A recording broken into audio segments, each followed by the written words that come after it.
is Soraya.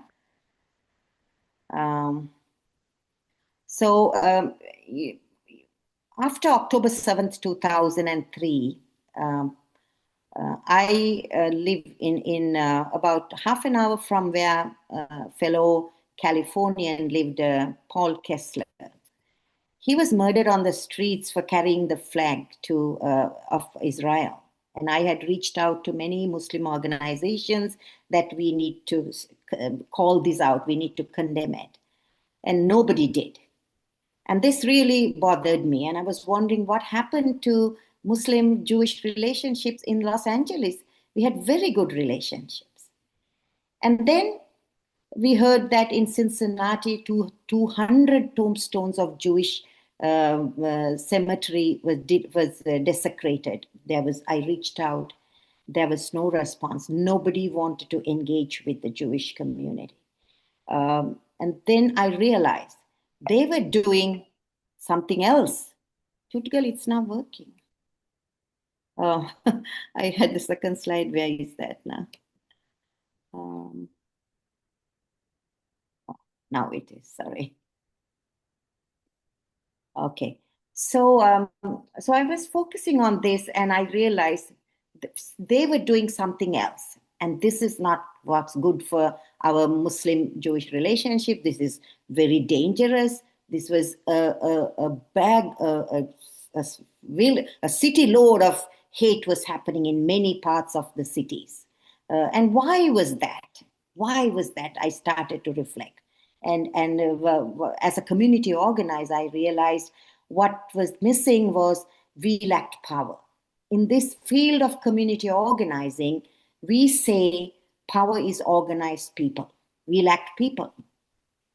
And what happened was then you and me and so many of us who had a voice, who objected to this, who wanted to speak about this, who wanted to call this out, we were in this valley, very low place, not knowing what to do. How do we organize? How do we come out of this? And then we saw the peak and we had to get to the peak. And in order to get to the peak, those of us in the valley, we had to do some things. We had to take some steps. So several things were happening everywhere. And I'm sure I know a few of you, every one of us started taking action. But was that action enough? That's the question we are here to ask. And can we do more? Can we restart, reset, and refocus? Because I feel that after 2 years, nothing much has changed, because all effort is focused on diplomacy, on negotiations. Most of the effort, 99.9.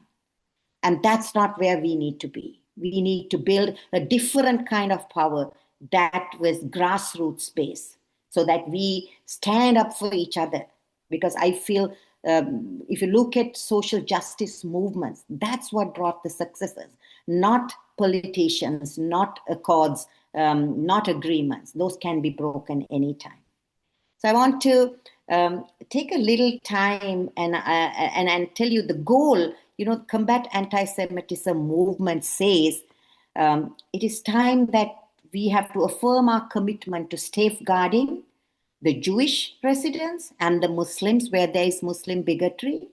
And we have to strengthen trust between communities and ensure that our cities remain places of safety, dignity, and belonging for everyone. And that requires a new kind of action. That requires every one of us looking at this large landscape of what you are qualified to do, what are your gifts, and what can you bring to this large landscape, and how we can then connect those dots so that we can be a strong community of people who are taking concerted, who are taking very planned strategic action towards a very specific goal. I don't know how you feel, but I just would like to open this up to ask you what happened to you and where are you? What did you do and where are you now? What are your feelings about what is happening around us after October 7th, particularly towards whether you feel, what are you feeling as a Jewish community member? Who wants to go first?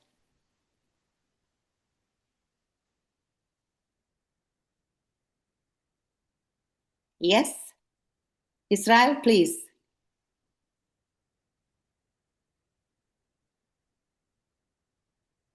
Why can't I hear you?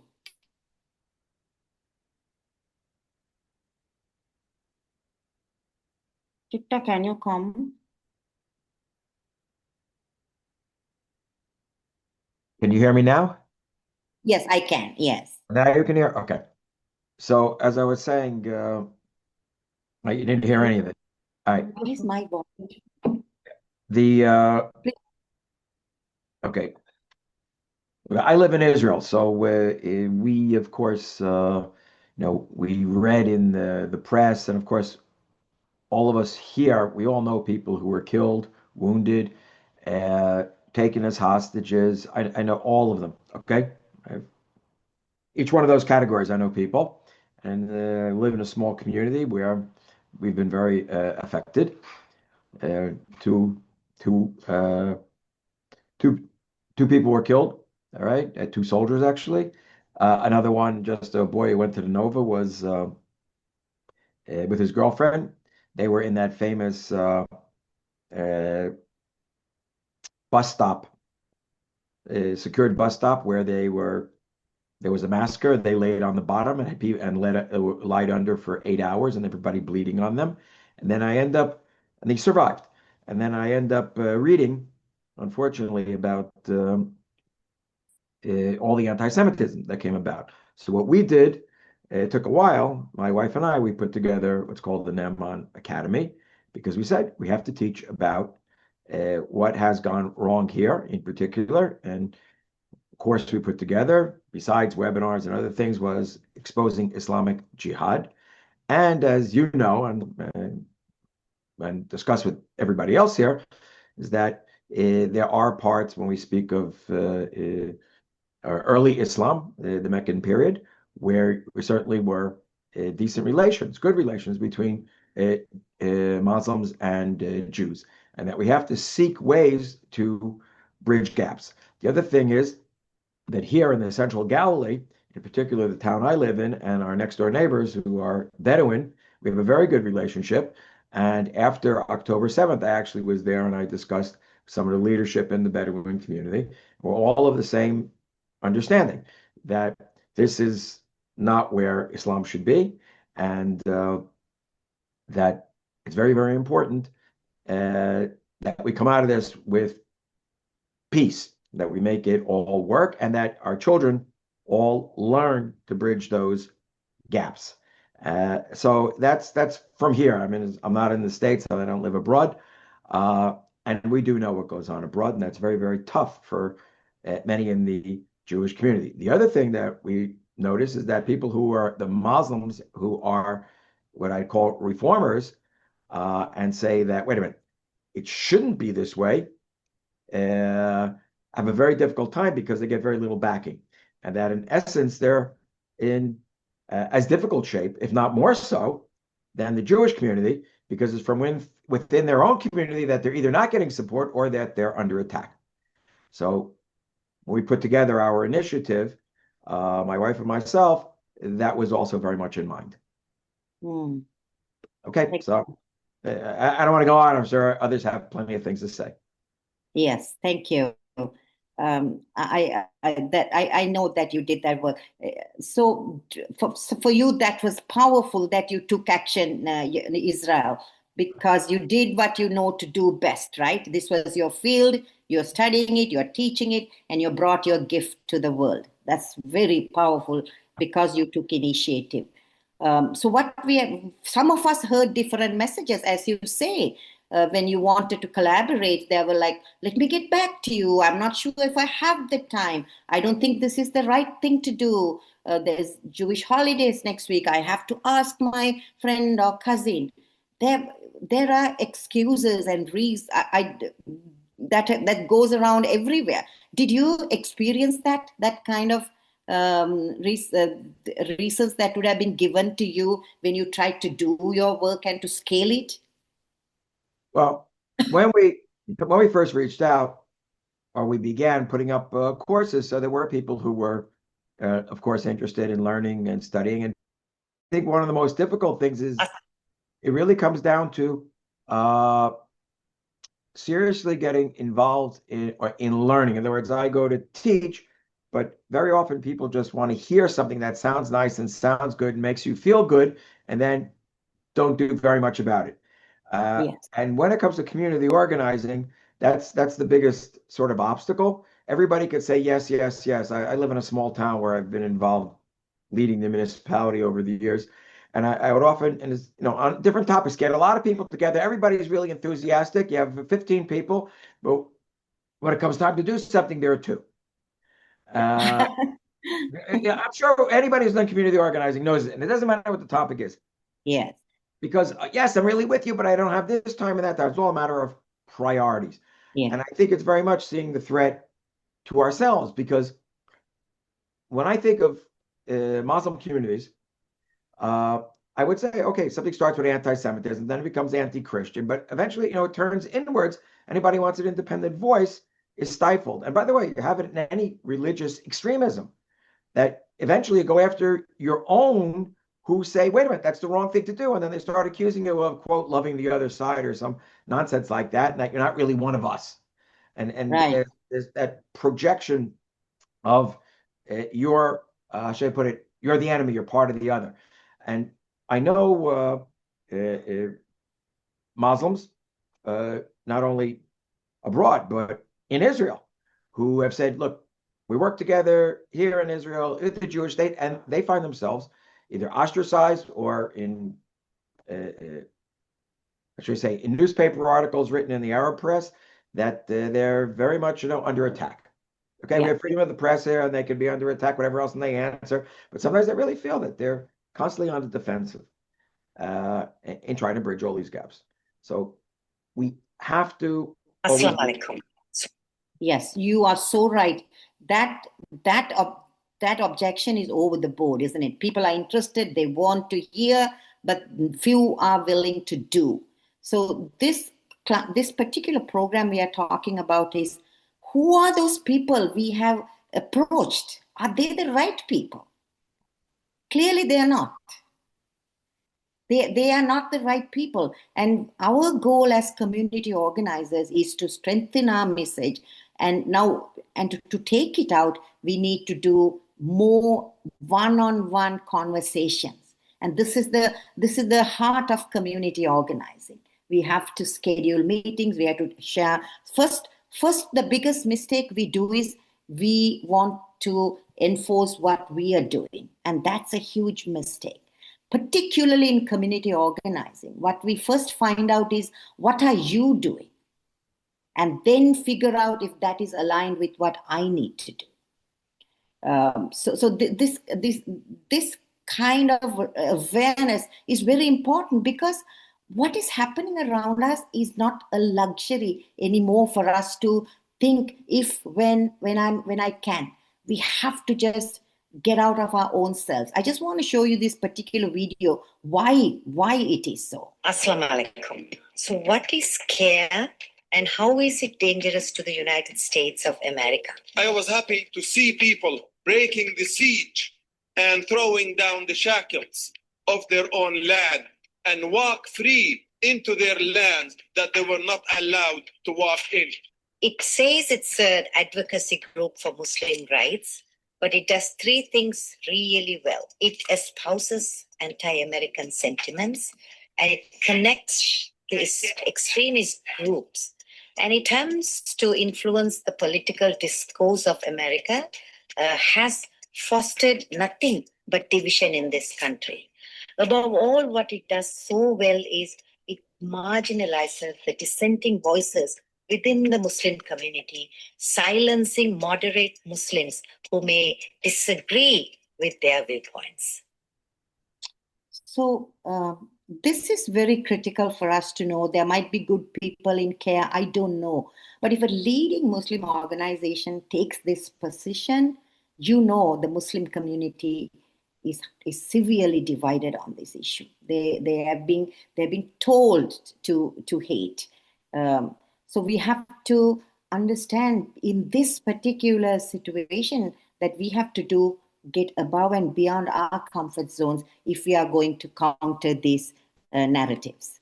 And I just want to stress that's exactly what we did in trying to educate people. And let me show you this.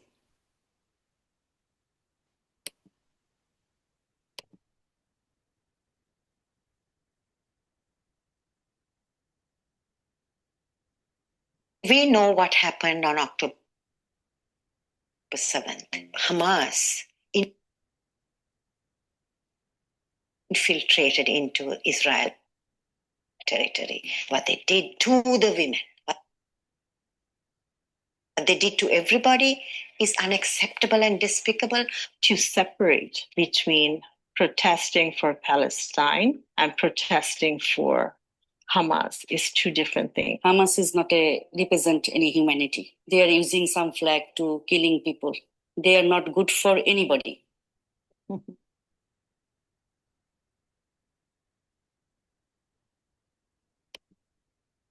So what we did was we raised our voice. And the point I'm trying to make here is that we have to come out of our comfort zone, highlight what is happening, and take a firm stand. You know, Dr. King is very clear. He says, in times of challenges, we have to take a stand. And I'm sure those of us who are here, we have all taken a stand. But that stand cannot be taken just by few of us. We have to build a community of people who will take that similar stand. And in order to do that, we have to understand a few things that we need to do better and we need to escalate. And I just a little introduction about me. After 9/11, I founded the Muslim Women Speakers. And I also founded Nigeria Women Lead because I found in Nigeria, a country I've been working for 10 years, that there's incredible level of persecution of minorities. And it's done in the name of religion. I feel there are other factors, but we are building a women-led movement to address this. So in several cities, we bring together women, we train them, we give them the resources, and we teach them how to go back to their communities. Find partners who are Muslims, who are Christians, who are youth, and then express and showcase solidarity. You know, show up for events together. Just to take a simple step is very critical in these dark ages. And Muslim women speakers too, we have a group of 25 Muslim women that was founded after 9/11, because there too we felt that we were marginalized within the community and we were not given a voice. So we founded this organization, and then this is a defining story that happened to me, was that after September 11th, my son was bullied. He was called a terrorist. And that was a defining moment in my life where I then sought interfaith partners in my city of Los Angeles. And it was a slow process. But first thing I did was I sat down and wrote a list of interfaith organizations. Then I started visiting them, and I found a couple of them that I liked. So the point is, all that is action and movement. That is what we need to do. And then I met with my friend Marsha Novak here, who she and I founded we got the Los Angeles Impact Maker Award also because of the work we did. We brought the Muslims together. The Jewish community is very good at bringing the Jewish, doing social justice work, particularly for other people, I think. So now it's our time to support them and our time to really stand up and stand up together. So this work that I did with Marsha was incredible. We founded the largest interfaith solidarity network in Los Angeles. Even to this date, I was the president for a while, but I had to leave because of my traveling schedules. But even 3 months ago, they had a huge event where I went and spoke, and it is a well-known interfaith organization.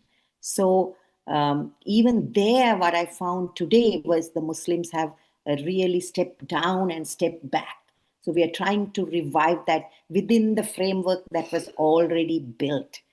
So the point I'm trying to make is that we need to we need to continue to do what we are doing better and in an organized way. Yes. So I would like to hear from the others in this call. If you feel you have a gift, talent, and ability that you want to bring forth, share, and get people around that, what are you doing? Can we hear from each of you, please? Abdullah, you are on and I can see you. Would you like to share? Where are you Sure. calling from? Hi, so my name is Abdullah. I'm calling from Milwaukee, Wisconsin, United States. And was the question like what am I doing to like bridge solidarity? Oh, beautiful. Okay. And what are you doing in Milwaukee with regards to that? And what are your specific interests? Sure. So I'm a senior at Marquette University. I'm studying HR and marketing, but I'm also involved with extracurriculars. So I'm the president of my university's multicultural student organization. So it's kind of a way for students of different like ethnic backgrounds within the business school to come together and learn about each other's culture. I also did a summer peacemaking fellowship examining Muslim-Jewish relations in Morocco, and as someone who is Arab American, I'm very interested in bridging like Arab-Jewish solidarity. Oh, that's beautiful. And how is it going in Milwaukee, Abdullah? It's going fine. I mean, I think like overall it's fine. I feel like I mean, there's an Arab community in Milwaukee that I'm kind of with, but I'm kind of distant with just because it's like I'm not super involved in the community as much as I want to, and I hope to get more involved and just kind of like do some more like community organizing. But it's just kind of, I'm just being realistic with balancing school, that's important, and then getting my degree, and then just making a difference as big or small on my campus and in my community. Hmm. So do you see a level of hostility then within the communities? I don't know for sure. I think that I mean with what I cannot speak for the Arab community in Milwaukee, but I can think that like what's going on in the Middle East, like with Gaza and the issue, I would argue that it's probably bringing up some hostility. I feel like it may be very difficult to hear like different perspectives, maybe because they know someone who was involved in the war, and it's like it's a very challenging. It can be very again. I cannot speak for Arabs in Milwaukee, but it can be challenging, and I feel like. Well, everyone's feelings ultimately are valid. It's really important. That's when we have to learn how to have like proper discussions about the Middle East, how to understand different perspectives. Because, well, if anything, like with politics, I know people feel distant from it, but I argue that's an opportunity for us to have a conversation. And the more honest conversations we can have, the more we'll better understand what's going on. Wow, beautiful. I am so thrilled to hear this coming from a person of your background. You are in college and you want to do this. So, with that vision in mind, Abdullah, have you done anything specific? Like invited all to a conversation? Have you done anything? I would love to make it a model and learn from you. What have you done anything? Not yet. Again, I'm involved. I would like to do something within my organizations, like with the being the president of the multicultural student organization in my college of business. I definitely would like to do some, just kind of like, I don't know, not anything specifically for the Middle East, but kind of learning like how to find inclusion at work. And then for this fellowship, I'm hoping to present some of my findings next semester in like a what do you like a seminar kind of style, just to improve my public speaking skills. And then really I'm actually doing a paper right now on Arab American mental health, which it's not like I don't know community organizing, but it's like a research paper, and I feel like that's going to give me some great insights. Hmm. Powerful, yes. And then also just imagine you're alone on this, right? If you had 10 others thinking like you, that's that's what we are talking about in community organizing. We won't go for 10 at once, but if we can get two and make the two the three and the three the four, and I suppose when you get the right people on the team, the second and the third and the fourth will get you the fifth and the sixth and the seventh. So it is like it's like a snowflakes effect, Often Yeah. we think we have to carry the whole burden, but when you are properly organized, there are people who will come to you and who will carry forward the mission you have in mind if it is in sync. Yes, yes. So so in the field of community organizing, we say we have to have the right people in the right bus. And in order to do that, my message to everybody is we have to begin. And what does that look like? You're in college, maybe you during a break, you order some pizza and bring 10 people together and have a conversation. Is that something that might possibly happen?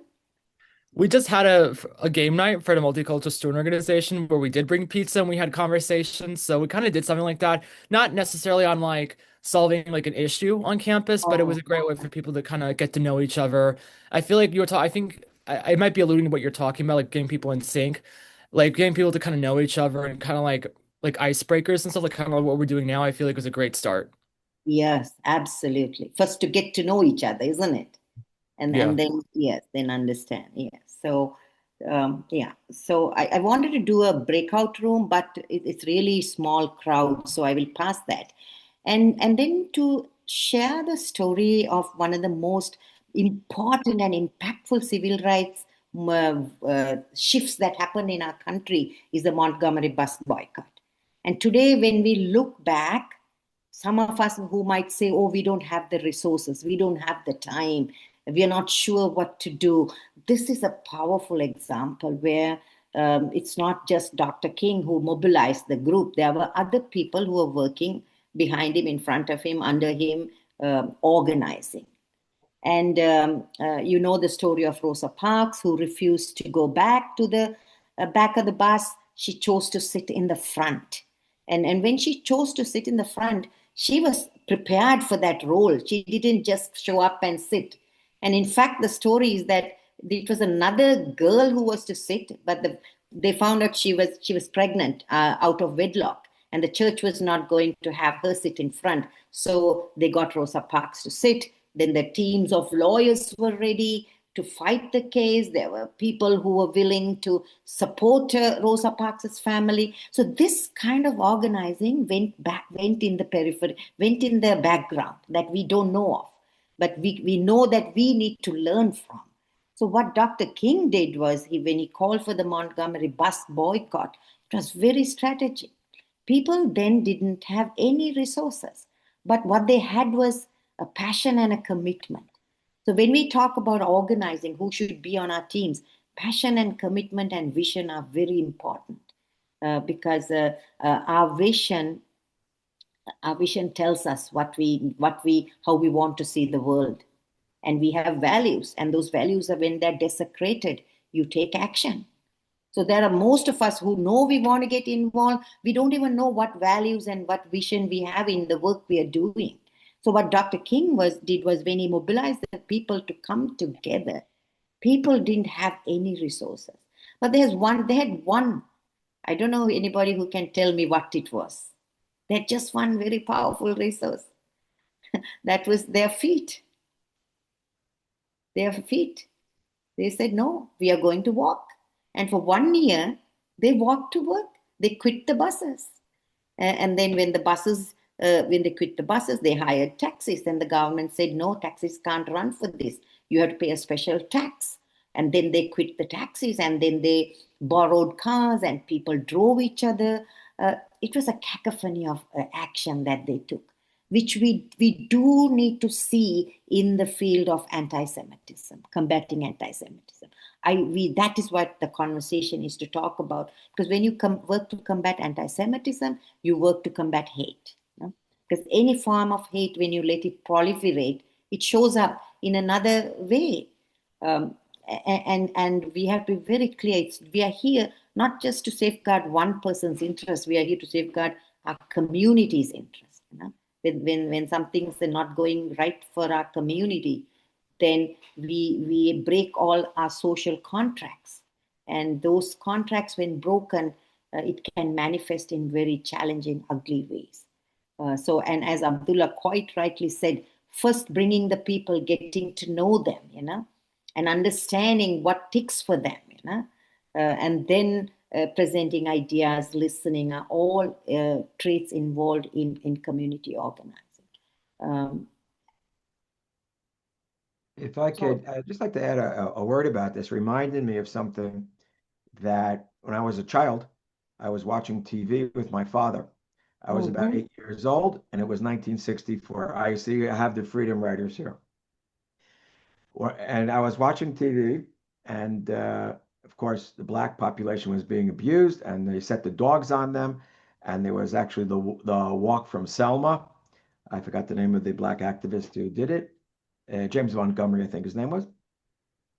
Uh, and was it Montgomery? I don't remember. Okay. But I remember my father saying when I said, "But why? They're black. What's it got to do with us?" And my father said, when they start with hatred against one group, it's going to go to another group and another group. And don't worry, the Jews will be next, and then there'll be somebody else, because it always works that way. And then it wasn't long afterwards, we had the Freedom Riders, and he tried explaining to an 8-year-old that what they went to do to get people to register to vote, and that 2 out of 3 of them were Jewish. And there was always this understanding in the Jewish community that you had better stand up for minorities because everybody's at stake here. And certainly Jews, but everybody else. It doesn't stop there. So I think the points are well taken here, what's been said.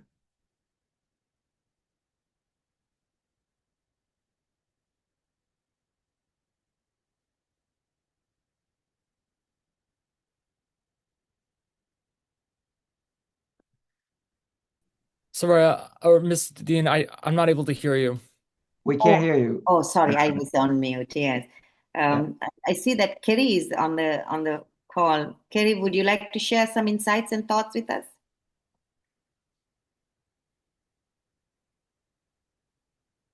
Okay.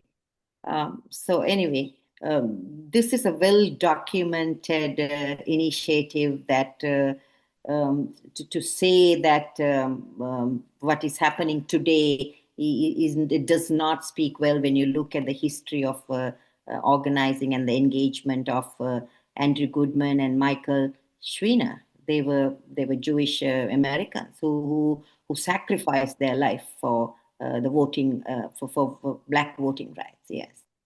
Um,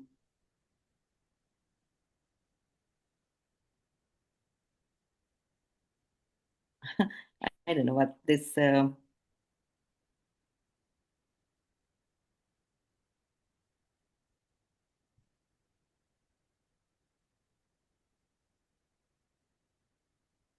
Okay. So specific. What do you do? Specific to this is community organizing. Is we call this concept of public narrative. Public narrative is our ability to tell our stories. Because we have these competencies, which we might not think we do, the ability to tell a story, to build relationship, to strategize, and to take action. So storytelling is very, very important. Yes. And Israel, you said about your father telling you about hating one community is hating others. Do you think that is your defining story, or you have many others? I'm sure, but I have lots. yes. I had it growing up in the 1960s in America, just in a regular, call it lower middle class neighborhood, even is between the two. Uh, you would find that people that there were there was racism, and it was like a given. Such as an example, we didn't have any African Americans in our area, but in the 1960s, a lot of the kids just referred to them using the N word, as we would say. They were niggers. And Jews, when kids found out I was Jewish, they accused me of killing Jesus. And you're a Jew, you're a Jew. Not everybody, but here and there. But certainly towards the African American population, there was this sort of built-in real dislike amongst certain parts of the population. Luckily, I came from a family that was very open, but you could feel there was something wrong even as a child, right? Like, why should someone be judged for their skin color or for their religion or anything like that? So I would say, yeah, and defining moments, there were several things. It added up. And as you walk into a classroom and one kid is making fun of another kid, and he writes on on the blackboard with chalk in those days, you know, Jim is Jewish, right? And that would be the big insult, and everybody would laugh. So you realize there was something, they thought it was funny. Obviously, I didn't find it funny, but I can imagine anybody else.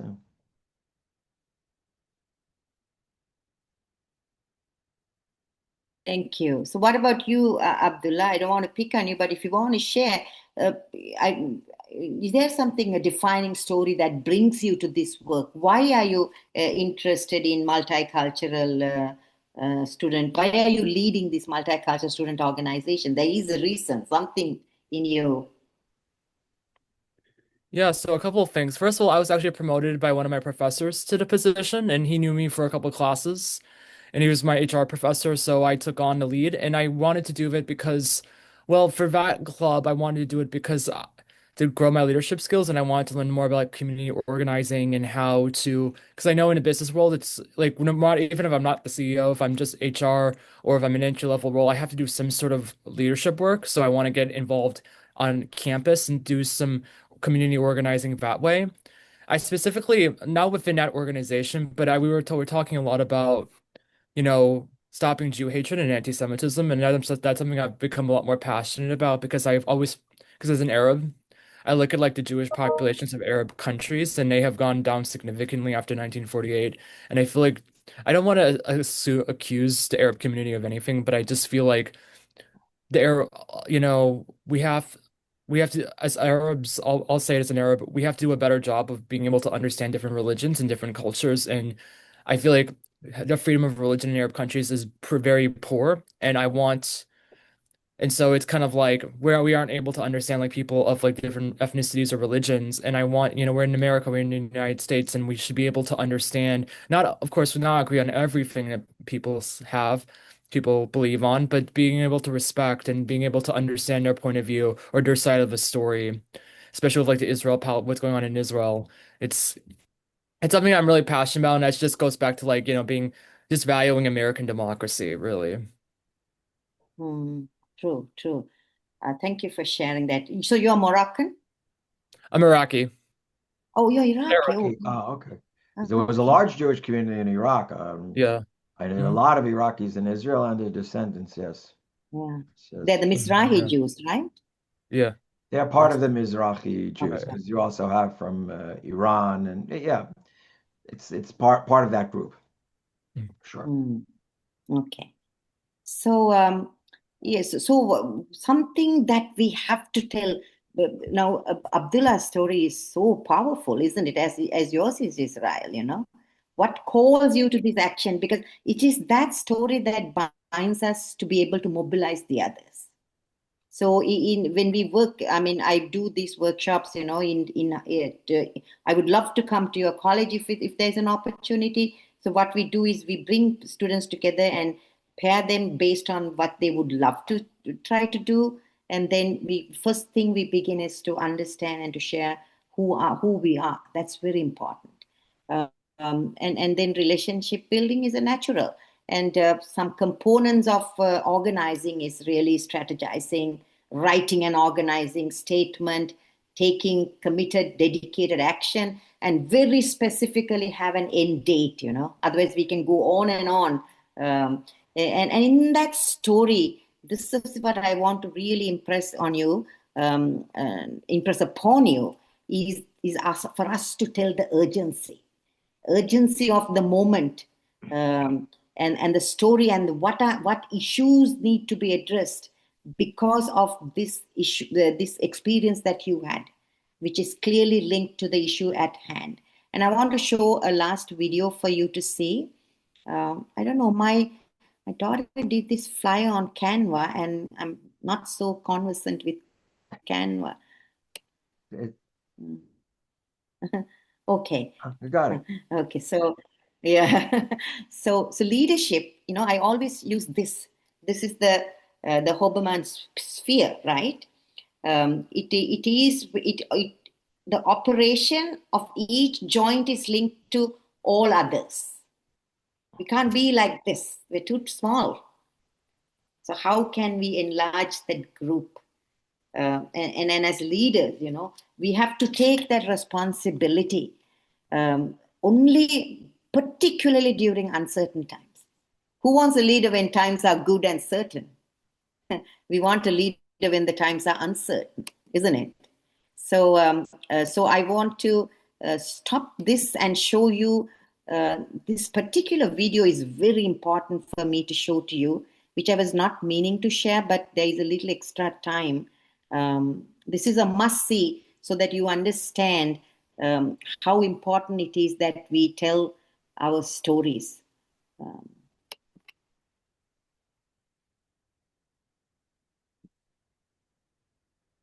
Just give me 1 second. I hope you can hear me.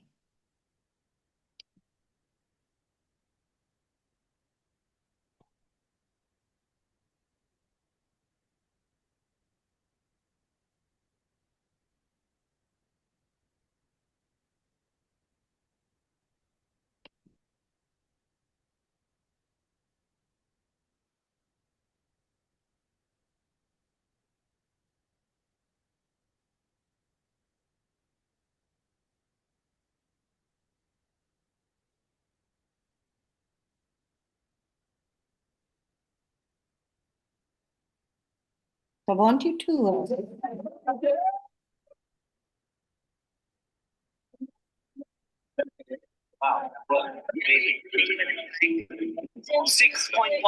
seconds. That's about how long it takes to fall 604 feet. And 604 feet is about how far Tyler Clementi fell after he jumped off the George Washington Bridge. Now, as we know, he took his own life because live video footage of him having a romantic encounter with another man was streamed live on the internet by his college roommate. Just one of a very long list of young people who have taken their lives because of anti-LGBT bullying in the past few weeks. Now, I never experienced anything like what Tyler went through when I was at school, but I was bullied for being gay. You see, when I was a kid, I was a ballet dancer, and every week I squeezed into a leotard and blue shiny hot pants. It was quite an outfit, and I spent an evening practicing demi-pieds and pirouettes. And I loved it. I loved the discipline. The music played on the old piano, the feel of the wood beneath my feet. I even secretly quite liked the outfit. But my schoolmates and some of my teachers didn't like ballet as much as I did. And one of my teachers, a PE teacher, used to make fun of me. He used to say how girly I was, how dancing is not something that a boy should do. I remember the sneer on his face as I walked past. And I remember that he was the first person to call me a fag, which at 7 years old, I didn't really understand. I remember in high school how gay was only ever used as a term of abuse. And I remember one cold morning sitting in assembly while the principal intoned, "Homosexuals deserve our pity and our prayers." And I sat among hundreds of other boys thinking I was all alone in the world, that I was the only one who had this problem. Now, not everyone may have experienced something like that, but we all know, I think, what it means to feel alone, to feel like there's no one on our side. Perhaps you were too tall and the short kids made fun of you. Or perhaps you were too short and you got it from the taller ones. Or perhaps you were too smart or too dumb, or from the wrong side of town, or the wrong race. We all know, I think, even if just for a moment, what it feels like to think that there's no one on your side, to think that no one has your back. And all of us, if there are young people in our lives that we care about, can agree that we don't want this to happen to them. Imagine, if you can, what it must be like to come home and see a strange shape hanging from a tree in your backyard, twisting in the wind, the creak of the branch as it bends beneath the weight, and that feeling in your gut as you get closer and you realize what it is hanging there, who it is, who it was, because that was Seth Walsh, 13, who hung himself from a tree in his backyard. It was Billy Lucas who hung himself at his grandmother's house, and it was Raymond Chase who hung himself in his door. And it could have been your brother, your sister, your son, your daughter, or your friend. It could have been one of us. So I know I only came out in March this year, after 10 years after I first told my parents that I thought I was gay. And in those 10 years, I lost a lot of opportunities to make a difference. I was a high school teacher, and every day I wasn't out was a day I deprived the gay student of a positive role model. And I'm not willing to waste any more time. I have to act now. We have to act now, because it isn't enough to let these things happen and then mourn them afterwards. We need to catch these kids before they jump. And there is something we can do to help as a start. Journalist Dan Savage has started a campaign, the It Gets Better campaign, to send messages of hope to teenagers who are being bullied because they're gay or for whatever reason, that they should have hope for their future, that they do have something to live for. And I think that if we made such a video as Harvard students with glittering careers ahead of us and sparkling degrees, then we could make a difference. So we need people to hold a camera, to share their stories, to do editing and sound, to stand in a big group and say it gets better. No contribution is too small. And if you want to get involved and you're an undergraduate, talk to Tevin here. Do you mind waving? Oh, hi. And he'll tell you how to get involved. And if you're a graduate student, or if you just want to come along, from 5 to 7 p.m. in the Elliott Lyman Room in Longfellow Hall at the Education Schools campus, stand up and say, we're standing with these kids. We've got your back. Let's catch them before they jump. Thank you. Very good. Oh. Thank you. So this particular narrative story of James Croft is a signature story we are learning at the community organizing. In this, I'm sure you saw many components that we all need to learn. One is he framed the issue. It was gay rights, right? Then he talked about how it has impacted communities, how his community's rights were violated, and how he personally is engaged in it because he himself was gay, and how his teacher laughed at him because he wore those leotards. So when we invite people to the table, we should be able to tell our story in that way, so that it evokes emotion in others, and which we have not done.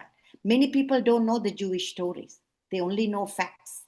So it is time for us to really train and tell our stories. Then he talks about the values that are being desecrated. Then he talks about the urgency. He said, I'm not going to wait another day. I was silent. I took so long to come out. No? And then he said, and he even pointed to Harvard Ground, and he said, there is a person, write your name and make a little short video, contact him. And he brought the community together. So this is a classic example of how we learn to tell our stories, so that we engage others to join our vision, and thereby also amplifying their vision. Because this is not about just us, it's about our team. So how many people do you think signed up for gay rights to work with James Croft? Hundreds, in the hundreds. So before we finish, I want to just tell you, this is just the tip of the iceberg. The whole thing that we do in these trainings is teach people first to form teams, to write a strategic statement. And even in Israel, your work is so brilliant. It needs to come to us, more to the Muslim world. Yes, I am like so hungry to share, because when I first met you, I said, your voice is something my community needs to hear. And how can we come together, and still also how can we shine with the gifts we share to the world? It is oftentimes we play too small when the whole world needs us. So learning to tell your story in a strategic way is very important, because today we know the stories and the nuance and the narratives about what happened in the Middle East is false. People need education. It is one-sided. Maybe I'll correct myself. There might be truth in another person's eyes, but we need to reframe those issues. And we have to reframe them through our story. How you were hurt, When I was after October 7th, I met Mirev, a Jewish woman who lost, her mother was butchered.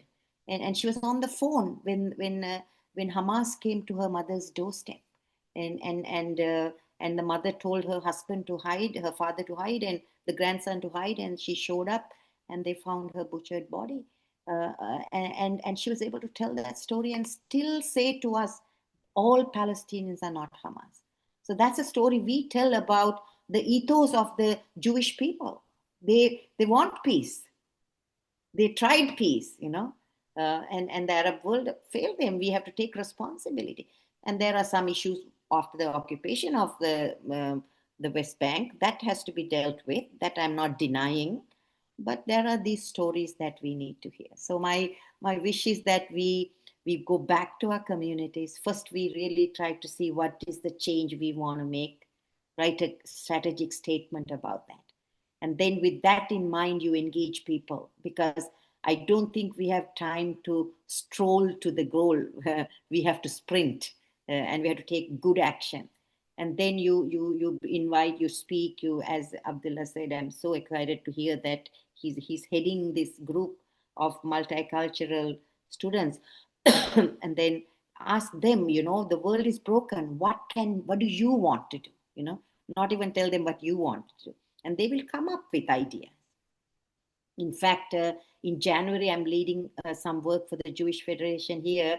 We are bringing 50 interfaith students, and we are teaching them these skills.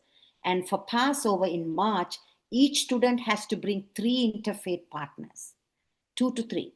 So now we are building this this particular thing I'm telling about, so that we stand up for each other. This is so critical. So learning to tell your story, taking strategic action, having an end date for a program, and identifying who your, not just the issue, but who are your people is very important to this work. So I will stop there briefly if there's any questions. I know you all have to go. Israel has to go. I have another Zoom, yeah. Thank you very much, and obviously we'll be in touch. We are in touch, and Abdullah, I really appreciated everything you had to say. And if you want to be in touch, that's great. Okay, take care. Have a good one. Yes, thank you so much. Thank you. I had a QR code here. I don't know where that is. If you needed to contact me, I cannot find it now. That's fine. So thank you again for being on this call. You have the email. I'm going to post it here on the chat too, if you need to contact me.